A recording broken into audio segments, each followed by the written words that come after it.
तो इस एपिसोड की शुरुआत वहीं से होती है जहाँ से पिछला वाला एपिसोड खत्म हुआ था। वो व्हाइट कलर की फ्लेम्स जो कि लियोन की बॉडी के अंदर से बाहर निकल चुकी थी, वो उससे कहती है, तुम्हारा गुस्सा मेरे पास पहुंच रहा है। मैं हूँ डीमन रियलम का एक लॉर्ड। अब तुम्हें मुझे अपनी सोल देनी होगी, लेकिन तुम बच्चे क्यों हो? तो लियोन भी उससे पूछता है, आखिरकार तुम हो कौन? तो वो भी कहता है, ये बात मैं तुमसे पूछना चाहता हूँ। तुम्हारे जैसे बच्चे का गुस्सा मेरे तक नहीं पहुंच रहा था, वो कोई और ही बंदा था, और तुम तो एक अलग ही पर्सन हो। शायद तुम्हारी बॉडी के अंदर ही कहीं एक डार्क मेज छुपा हुआ है।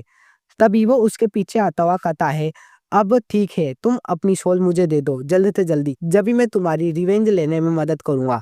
तो लियोन अपने मन में सोचता है, शायद जब बेरूत ने मुझे मारा था तो मेरे अंदर बहुत ज्यादा गुस्सा भरा हुआ था, इसलिए वो गुस्सा इसके तक भी पहुंच गया। और वो लियोन उससे कहता है, मुझे तुम्हारी मदद की कोई जरूरत नहीं है, मैं अपना रिवेंज खुद से ले सकता हूँ।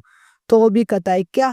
और वो उसके लिपटता हुआ कहता है, सोच लो, हमारे बीच कोई गलत फहमी हुई होगी, मुझे तुम्हारी मदद करने दो। तो लियोन भी कहता है, मैं अपने आप से ही लियोन को समाप्त कर दूंगा। तो वो भी हंसता हुआ कहता है, लेकिन अब बहुत देर हो चुकी है, ये फैसला मेरा है कि तुम जियोगे या मरोगे। और वो उसकी तरफ बहुत ही ज्यादा अपनी फ्लेम्स से अटैक कर रहा था, और वो उसकी तरफ बढ़ता हुआ कहता है, अब से तुम्हारी ये बॉडी मेरी है।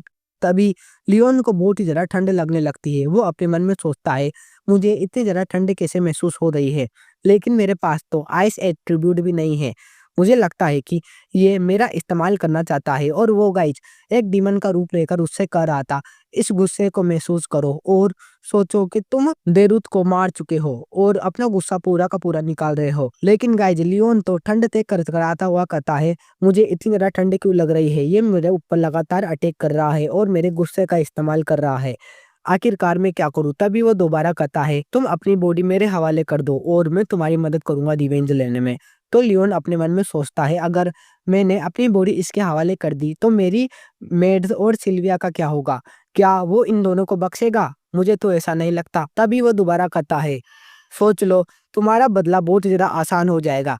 अपने रियल इमोशंस को मत छुपाओ, तुम्हारे पास और कोई कारण नहीं है मुझे अपनी बॉडी देने के अलावा। समझ गए?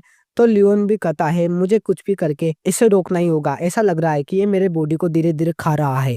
अब मैं और भी ज्यादा होल्ड बैक नहीं कर सकता, मुझे कैसे भी करके सरवाइव करना ही होगा। तभी लियोन को अचानक कुछ याद आता है और वो अपने मन में सोचता है, रुको, मेरे पास वाटर एट्रीब्यूट है, तभी मेरे को ठंड फील हो रही है। इसका मतलब मेरे पास तो फायर एट्रीब्यूट भी है ना, फायर रिंग। तो मेरे पास एक और चांस है। और वो फायर रिंग का यूज करने लगता है, जिसे महसूस कर कर वो व्हाइट कलर की फ्लेम्स वाला डीमन वो भी डर चुका था। वो कहता है, अभी तो मैं अवेकन ही हुआ हूँ और तुमने ऐसी चालें चलना भी आरंभ कर दी, तुम आखिरकार एक बच्चे ही हो ना। तो लियोन भी कहता है, मैं अपना रिवेंज खुद से ले सकता हूँ, मैं तुम जैसे किसी गोष्ट की मदद नहीं लेने वाला। तो वो भी चिल्लाता हुआ कहता है, मैं डीमन रियलम का एक लॉर्ड हूँ, मैं कोई गोष्ट नहीं हूँ। बच्चे, मेरा इज्जत से नाम लो, तुम छोटे बच्चे, तुम अपने आप को समझते क्या हो? तभी लियोन अपने मन में सोचता है, अभी ये अपनी पूरी पावर को यूज नहीं कर सकता, इसका मतलब अभी मैं जीत सकता हूँ। तभी लियोन के साइड में एक पैनल आता है जिसमें लिखा हुआ था, एक्स्ट्रा एबिलिटीज अनलॉक हो चुकी है। उस पैनल को देखकर वो व्हाइट कलर का गोश्त अपने मन में सोचता है, ये अथॉरिटी तो मेरी है और ये सिस्टम विंडो भी मेरा ही है। तो लियोन भी बताता है, हाँ, ये सिस्टम विंडो मेरे को अपने नंबर बताता है स्टेट पॉइंट की तरह। तो वो भी कहता है, ये मैंने ही बनाया था मेरे लिए, लेकिन ये तुमसे जुड़ चुका है, आखिरकार ऐसा कैसा हुआ? मुझे सारी की सारी चीजें ध्यान से बताओ, आखिरकार तुम्हें इसके बारे में कैसा पता है?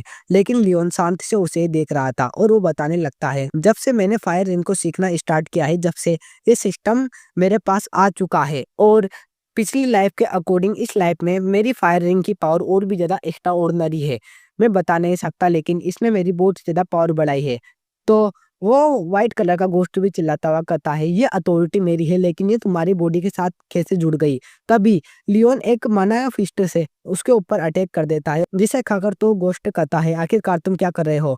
तो लियोन कहता है, मैंने बस एक माना अटैक करा है छोटा सा। तो कहता है, ये मेरी कोई फिजिकल फॉर्म नहीं है, तो तुम मुझे ऐसे मारना बंद करो। लेकिन लियोन अपने मन में सोचता है, यहाँ पर इतना हंगामा हो चुका है लेकिन कोई भी अंदर नहीं आया, शायद इसे मैं ही फील कर सकता हूँ। तभी वो व्हाइट कलर का गोश्त लियोन के हाथ के अंदर चला जाता है एक ब्रेसलेट के रूप में, और वो कहता है, जैसे ही मेरी पावर रिकवर हो जाएगी मैं तुम्हारी बॉडी के ऊपर कब्जा कर लूंगा, तब तुम मुझसे कभी भी नहीं बच सकते, समझे? और मैं तुम्हें बहुत ही ज्यादा परेशान करूंगा। ये सुनकर तो लियोन भी अपने मन में सोचता है, आखिरकार ये किस तरह का लीच है जो कि मेरे हाथ से चिपक चुका है।